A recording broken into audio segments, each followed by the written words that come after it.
Every time I see a new matrimonial event pop up, I can't tell if I should be hopeful or just start praying for the people attending.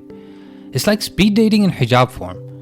But is it really helping people find marriage or just making the process more awkward, expensive, and exhausting? Let's talk about the good, the bad, and the downright strange world of Muslim matrimonial events. Welcome to another episode of Diary of a Matchmaker. Yeah, a new week, a new episode. Always. A question for you, Zaid. Answer for you, Hiba. Since you are the one with long experience with matrimonial events, tell me about the weirdest experience you had. Oh, the weirdest experience. The weirdest one was at a convention, which I won't name. And it was just like most matrimonial events, just another speed dating event. It was more like a fish market, to be honest. It was crazy. And I walk in, and there's just these vague directions, which said, I think if you're over the age of 40, turn right. If you're under the age of 40, turn left and take a seat. So I think I went in the right direction, if I recall correctly, and I sat down. And of course, like the speed dating event started, we had 5 minutes, and we're taking turns talking to one girl after another. And the guys, as always, had to be the ones to get up and rotate. Mm-hmm. So the first few seemed okay, like it was just, your casual conversations. And then I think it might have been the fourth or fifth person that I spoke to. Turned out she was 20 years older than me. Oh. If I recall correctly, she was a teacher, and I think she was looking to get remarried. And it was the most awkward silence in the longest 5 minutes of my life. And somehow, somewhere, I still managed to diffuse the awkwardness. How? I don't know. Just talking about education, teaching, I don't know how I got through those 5 minutes. But that one was forever etched in my mind. Wow. Well, what's her name? Demi Moore and Ashton Kutcher made it, so... Actually, they got divorced. Yes, but they were married, so... Okay, great. Yeah. You're using an example of a divorce. No, there were other situations, no? Of like a huge difference where the woman is older. Oh, Michael Douglas and Catherine Zeta-Jones. I think there's like an 18-year... Did they get divorced as well? Yeah, 18 years, yeah. 18 years. I don't know if they got divorced. Okay, wow. So we're using celebrities as examples now for Muslim matches. How did the lady react? Like when she realized your age? She just kind of had a deer in the headlights look, and we just knew that we got to get through these 5 minutes because we were stuck. It's not like I'm going to get up and walk out. Of course not, yeah. I can imagine that she was feeling way more awkward than you. Yeah, I probably. Yeah, it was super awkward. Did she offer you a lollipop? No. No lollipop. It was in the doctor's office. Okay, so how many events did you attend in your How many? I can't remember how many. I lost count. Okay. So I had been to a lot. Okay. Yeah. And what is the feedback, or they don't? How do you feel about them? The thing is that Muslim matrimonial event organizers are doing the same thing that apps are doing, and they're modeling non-Muslims, right? Which is speed dating. And apps are unfortunately doing the same thing, but we dedicated an episode to the apps, so I won't talk too much about that. But if anybody is single listening and you've attended a matrimonial event in the States or in Canada or even in the UK, probably. I know there are a lot of events in the UK. In the UK? Yeah. Chances are that you've experienced a speed dating event where you sit across somebody, you have 5 minutes to have a meaningful conversation. And most likely, if you're a guy, you're the one that has to get up and rotate, and you can't remember the last person that you spoke to. And just pray that you develop some sort of connection with those 5 minutes, and that the person felt the same way, and that there's some sort of follow-up after that. That's pretty much what it is. So practically, how long? Like, you can't spend, I don't know, 20 minutes with each match, and like practicality also takes a place here, right? Yeah, of course. So, I mean, we'll get into that in a little bit in terms of how they should be done. In my opinion, like better ways to do that. Baba Ali is an expert on live events. So if you haven't attended an HOD live event, you should definitely check those out. Yeah, he takes them to the UK, Australia, Oh different yeah, all over the states, place, Canada. and people have wonderful feedback about his events. But generally speaking, no, you cannot practically spend 20 minutes with each person, especially if there's 30, 40, or even 50 girls attending. How are you going to get through everyone? But there are things as an organizer you can do to make sure that people are getting a meaningful experience and that there's a higher possibility of fruitful outcomes. Okay. We'll So get to that, I guess. We'll get to that. And we did our own matrimonial event, which we'll talk about in a second. Yeah. But let's talk about specifically matrimonial events. So before, I mean, our parents' generation, our parents did not meet at a matrimonial event. Imagine your mom and dad meeting at a matrimonial event. Well, or even my parents. Yeah. But the next generation, when they ask, oh, daddy, how did you meet mommy? They're like, at a matrimonial event. Yeah, exactly. So they didn't exist 20 years ago. Or maybe 20 years. Maybe, but I think 20 years ago they did. But probably. So let's go further back. I would say 30 in the years, 80s. maybe. In the 80s, they probably didn't exist, at least with Muslims. So why do they exist now? Because there's a need for it. You know, Muslims are delaying marriage. The recent statistic which we found states that over 40 Muslims in North America are single past the age of 30. 40%. Oh, sorry, did I say the age of 40? No, you said over 40 Muslims. Oh, so. Sorry. Over 40% of Muslims in North America we single. counted them. There were 40 Muslims out there. Are single past the age of 30. And that's scary. Yes. Know? Take a moment. Think about it. 40%, over 40% are... That's crazy.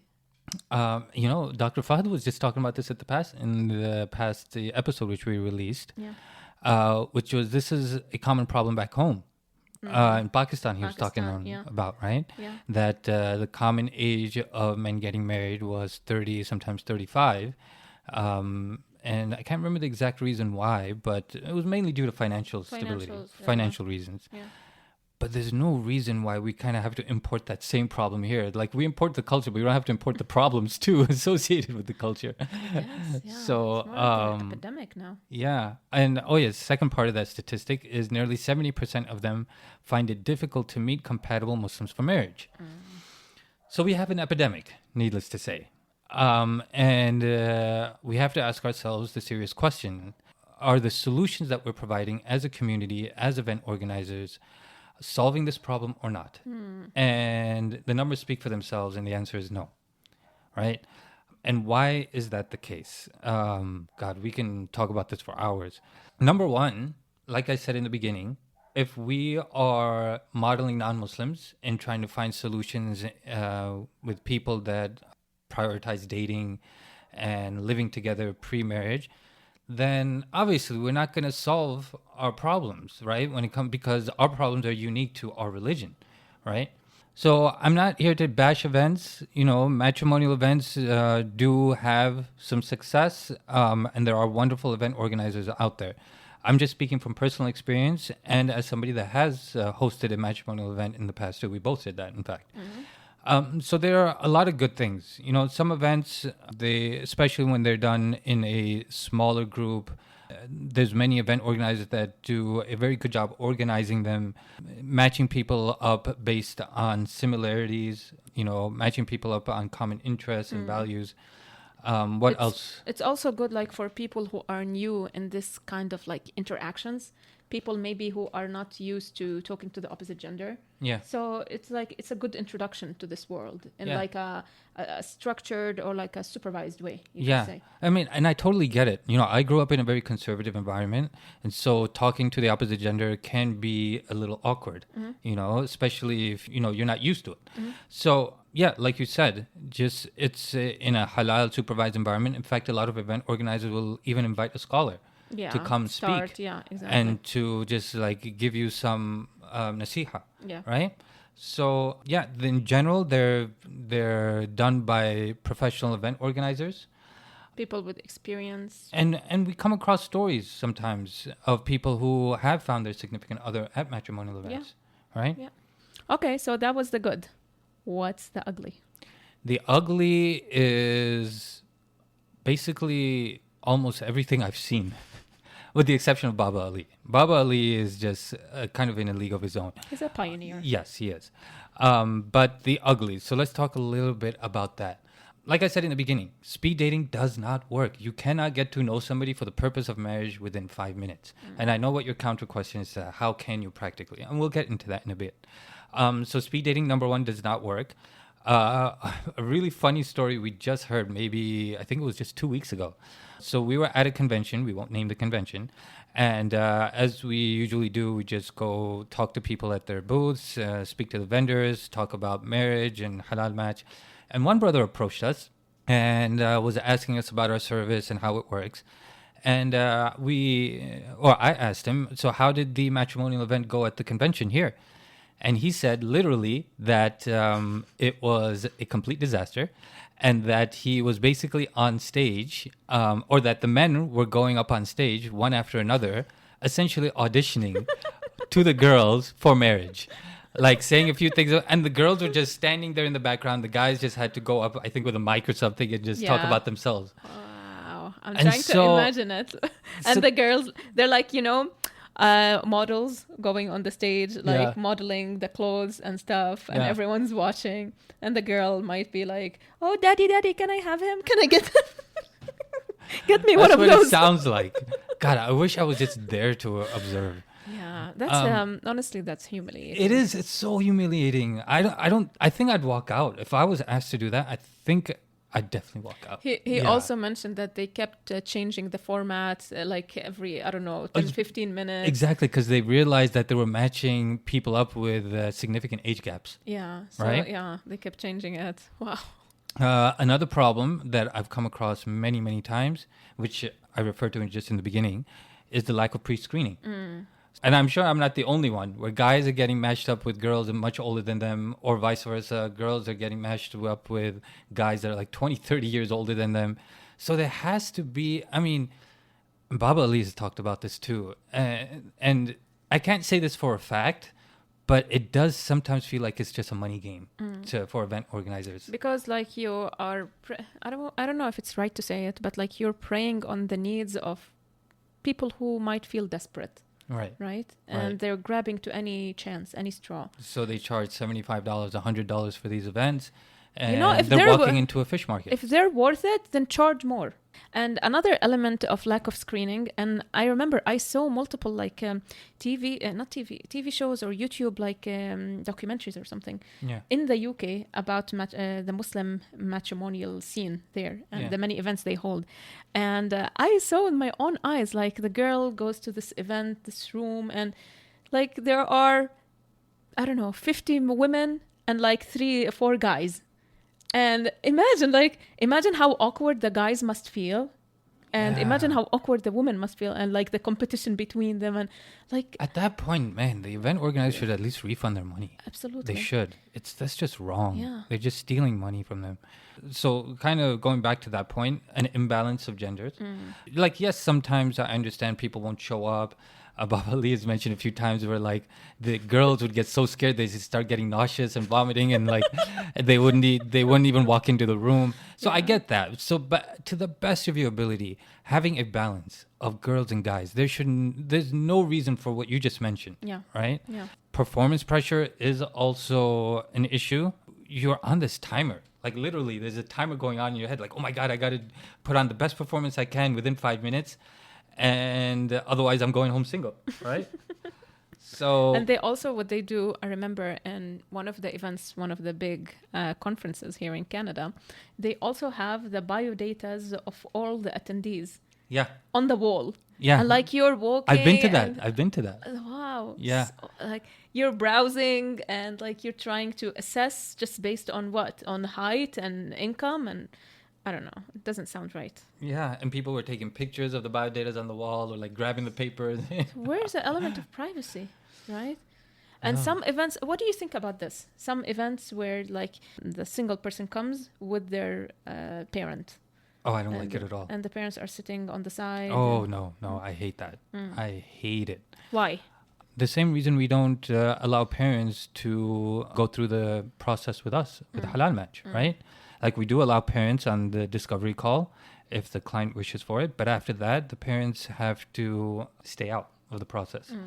Not that we're excluding parents. You guys can go back and watch the parents or listen to the parents episode. We've actually did 2 episodes about parents. So we have our reason and justification for that. But going back to your question, why do I hate that? Because it's just unnecessary pressure. I mean, this is a supervised environment, right? There's no khalwa happening. Chances are there might even be a scholar there, but it's an organized event. Girls and guys are coming with the sincere intention of marriage. So there is no reason for a parent to be there unless you think, because the signal that I'm getting as a guy is that your daughter is incapable of assessing compatibility for herself, so she needs mommy to hold her hand for her. So no, because the parents sit on the side. They are not like on the same tables. So Still, like, why are they there then? You don't trust your daughter? You don't trust your You don't son? trust the guys? Like your girl's not going to get assaulted. She's not going to get, like, nothing's going to happen. It's a professionally run event, right? So it's something that does really irritate me. And I don't know. I'd be really hard pressed to move ahead with a girl whose mom or dad are there, unless it's something really that stands out about her. Yeah. Okay. Yeah. Going back to the cost. So on average, these events cost, I would say, $75 to $100. And it does sometimes feel like event organizers are exploiting people's situation, like you just mentioned. Loneliness, depression, just the general need to get married. And they sometimes know that there aren't many options out there. Exactly. And so people are going to pay for this. So the problem is, like we discussed in a previous episode, that we are not creating safe enough environments for people to meet and interact organically. Like either it's, it's a segregated dars at a masjid, or it's a matrimonial event that's poorly organized. Right. So there are no other options. Yeah. And then you wonder why people are going to the apps, because we're failing as a community. And then people attend the events because they were disappointed with the apps. So it's a perpetual cycle. Exactly, yeah. And some, I'm not going to say all, some event organizers, they just, like you said, exploit that. Yeah, definitely. If you're overwhelmed and burdened and just don't know where to seek help, let us help you. We can be your personal matchmakers. Visit us at halalmatch.ca and book a free call with us. Okay, so we said that there are a minority of events that are worth it. How to identify those? Okay, so Baba Ali. It's fair to talk about Baba Ali at this point, right? I guess so. And by the way, guys, Baba Ali is not paying us to do this, and he probably doesn't know that we're talking about him. Yeah. But because we trust what he does. Yeah, we've tried. And countless people have, even though they've been unsuccessful at some of his events, they still praise his events. People fly out from far away just to attend his live events. We helped in one of his events. So we've been there, actually, and we saw how it's run. Exactly. So what does he do? And something that we've done at our own matrimonial event is screening. Many times people just signing up for a matrimonial event does not necessarily mean they are serious, right? So when we did our matrimonial event, we didn't just do a paper screening. We did a video screening. Yeah. We scheduled calls with them and we asked them questions after questions. And only after that call did we decide that, this person should attend our event. Yeah. So we did charge more. We'll be honest, we charged $150 for our matrimonial event. Canadian. But we did something very different, which was not just a video level pre-screening, but we only invited people to our event if we found somebody that could be a compatible match for them. So we did double screening. We had them fill out a form. Yeah. And we had a video call with them. And if we were able to find a good match for them, then they got an invitation. And the cool thing about our event was that it was split into 2 portions. The first portion was more of a workshop, activities, really just to get people warmed up and comfortable. So we shared a lot of things from the Quran and Sunnah, and we played some games. And then after that, We had people sit one-on-one with the person that we had in mind for them. So the match that we considered for them. And we also had some food too. Oh, we had charcuterie boards. It was a charcuterie board, so they got to enjoy some snacks with their match. And we gave them some, I mean, we still stayed in the room, but some privacy to an extent to get to know their match. And I think we gave them some questions or something to do at the table, right? Yeah, the activities. Okay, I mean, right. So the activities we did as part of the workshop, and plus we had some activities for them to do with their match. Now it's fair to mention, guys, that it ended up in 0% success. Yeah, well, there was one match that happened at the event, but for whatever reason, the individuals didn't follow through, and it didn't end up in marriage. Yeah, but regardless, it was a small event. It was only 14 people. Yeah, it was a small event. 7 couples. So yes, we're going to be completely honest. Yeah. Like you said, it wasn't. There weren't many successful matches that came out of that event, but I'm still proud of the work we did. And I still do believe that we did the best we could in terms of providing value. So in terms of providing value, screening, and all of that, I think that was great. But I think the formula we had in our head, which is to match each person with one person and have them sit on on like their own small table for like, what was it, an hour and a half? It was a long time. We gave them more than 2 hours, actually. Something like that. Yeah. That didn't prove successful. Yeah. Yeah. But I guess that's something we learned. But screening is very important. Yes. So nobody ended up sitting with someone who was not serious about marriage, or who was way older or younger, or they didn't share the same interests. Right. Everybody that came there was serious about marriage. Now, the important thing to note is that I'm not against talking to multiple potential matches. I'm not against getting up from one table and then speaking to somebody else and speaking to somebody else.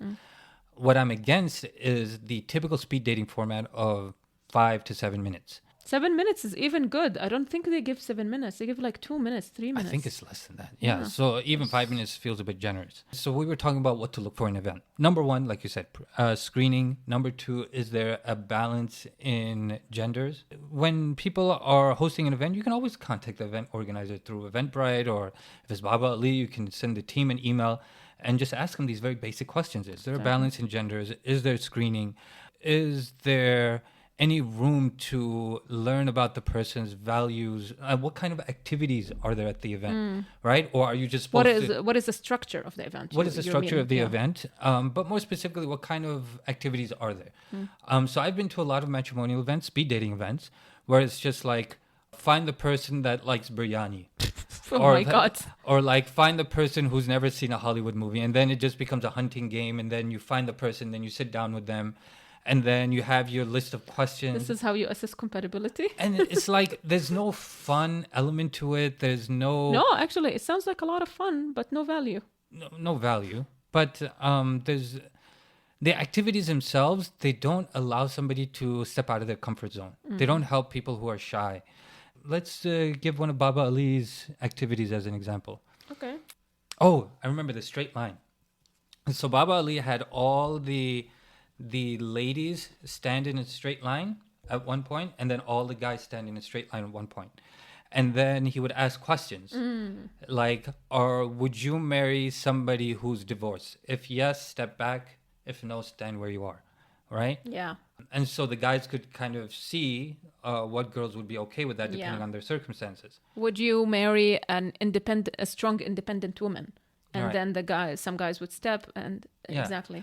And then at the tables, there were a lot of fun group activities where you had to work with each other to solve problems. So you get to see their competitive side, if they are the team player type, if they are the, backstabbing type, because the activities, they were very competitive. They were very fun. Yeah. One of the games that we did at our matrimonial event was somebody had to, so there were 2 teams, and each team had to pick a captain or leader and go speak at the front of the room and try to convince. So I think one of the tasks was convince me why Trump should be president or something like that, right? Yeah. Like something random. Yeah. And then people would have to vote and say, okay, yes, I'm convinced or I'm not convinced, right? Yeah, that was fun. So you get to see people just... The way they express themselves. The way they think. Are they confident?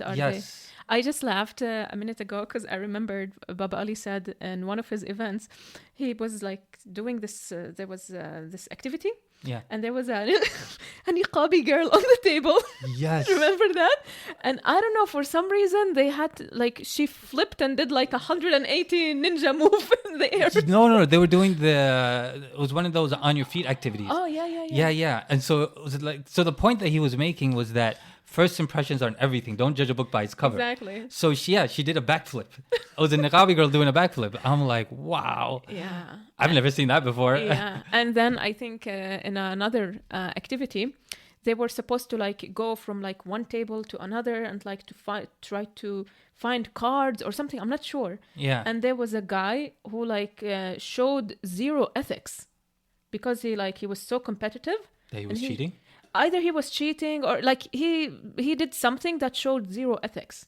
Oh, and I remember another story he shared was one of the girls was completely owning the table. Yes. And she was like, all you have, what did she say? Yeah, like... you all have to listen to me. Yeah, she was a complete matriarch. Yeah, and I'm in charge here, and you all have to listen to me. And she was just instructing all the men at the table. So you see, you get to see different sides of a person. And the most important thing is that it's all halal. Of right? course, yes. There is no hand holding, there's no khalwa, there's no inappropriate behavior. The point is that it's in a supervised, controlled environment, and that is done by a professional event organizer, and it's all with the intention of marriage. And these activities are all like very well calculated, designed to each activity is designed to reveal something. Yes. So yes, that's the other point worth mentioning, that is the way the event is structured, allowing people to reveal things about themselves, right? Yeah. Are the organizers trustworthy and genuinely marriage focused, or are they just trying to grab your money? Yeah. Right. Yeah. And at the end of the event, I remember there was like 1 hour or something for mingling, just everyone mingling, like anyone interested. Yeah. Yeah. If you guys came up to you asking you if you were looking. Oh, yeah. Oh, yeah. There was a guy interested in me. I'm like, I was kind of flattered at that point. I'm like, my wife's pretty. Yeah, I still got it. You got it. You still got some charm. Some? A lot of charm. Okay. Yeah. And also, are there follow-up systems in place for connections? Exactly. Yes. That's So Baba important. Ali has a wonderful system. So I think it's an app where it's completely like not anonymous, but the matches don't know the response of the other person. So you basically like check the box if you're interested in a girl, and if the other girl is also interested, then you guys get a ding, Notification or something, right? So yeah, if only one person is interested, the other person wouldn't know it. Right. Yeah. So you don't get that feeling of rejection. Exactly. That's very smart. Yeah. Yeah. Okay, Mr. Expert, since you seem to I'm know... not an expert. I don't know. Don't. Yet we dedicated 40 minutes criticizing events. Well, we talked about the good and the bad, so it wasn't all critical. Okay. So if you had the capacity and the budget to plan or design your perfect event, how would it look like? Okay. So that's a good question. I think I would build upon what we did before. Do a better version of that. Like I said, I'm not against people rotating tables. What I think we should have is, number one, screening, a balance of genders, a small number of people. So I don't think I would do more than 30, max 40. 40 people or 40 couples? 40 people. Okay. Right? Like even 40 feels a bit of a stretch. So 20, 20 guys, 20 girls. So I would try to keep the venue small. Also something that Baba Ali does, which I love, keeping the location confidential. Of course. Yes. I think he's not the only one who does this. No, he's not the only one. No, he's the only one that I know of that does that. Oh. Yeah. Even when we did our event at the Womanpreneur event, we didn't exactly give the location of the room of where it's happening. So we tried to keep it as confidential as possible because we don't want people just walking in. Yeah. So keeping the location confidential. So let's talk about the structure of the event. I would do a lot of on your feet activities, on group activities. So I would pull a lot of activities from our ebook. The political candidate game, I'd play that again. Yeah. Maybe refine it a bit. I would do what's cooking, which is another activity we've done with our clients where, you have to come up with a crazy recipe to make a dish. You're given a list of crazy ingredients and you have to come up with a weird dish. And so everybody has to work together. So a lot of group activities where people are forced to speak, forced to come out of their comfort zone. and Forced to collaborate. forced to collaborate. But the rotations are not happening after one-on-one interactions. The rotations are happening after one group activity, from one group activity to another, which is what Baba Ali does. Yeah. Right? So it's not one-to-one speed dating. It's, for lack of a better term, group-to-group speed dating. Yeah. Right? And you're spending enough time on each table to really get an idea of this other person that's working with you on whatever activity. And then, of course, I wouldn't do dinner. Dinner becomes a huge distraction and a waste of time. Maybe a charcuterie board for each table, a large enough charcuterie board for each table. On your feet activities. So I would get the groups to get off the table, get on your feet, do something like charades, something like that, which Baba Ali did. And of course, have a good follow-up, a feedback form as well as a follow-up, where people can say, you know, I was interested in this person. And each person would have a name badge. And yeah, you would, you know, either write it down on a form before you leave, email us, whatever it might be. Like, I would think more about a good, proper follow-up form. And of course, follow up with clients maybe a month down the road, see how things are going. So, Yes. how is this different from Baba Ali's events? How is it different? Because our games are a bit different. I wouldn't steal his games. We have our own unique games. Baba Ali didn't exactly have the best snacks available, I would say. Yeah, we all left hungry. And so I would do charcuterie boards with a sufficient number of snacks for each group on the table. So that those are two things that I would do to keep it different. What else would I do? I think I would do more than just virtual screening. I don't know if I do video screening again. That was too much on us. But I would do a more lengthy digital form of screening, maybe a 1 to 2 page assessment to see if they are a good fit for the event. I would keep the event, I would say 2.5, 3 hours max.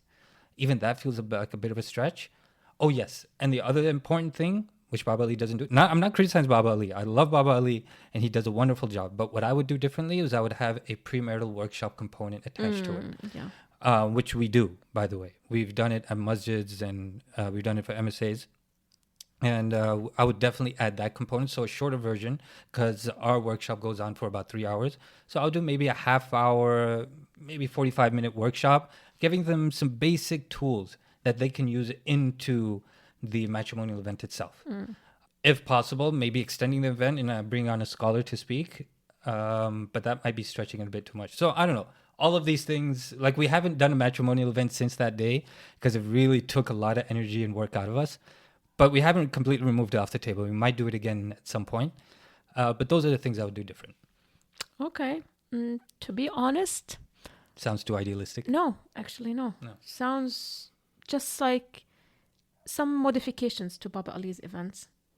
I was honestly looking for something completely unique that is not being done. Like right now, what's being done is either speed dating or like activities or something like that. I was looking for something revolutionary. Not revolutionary in terms of technology.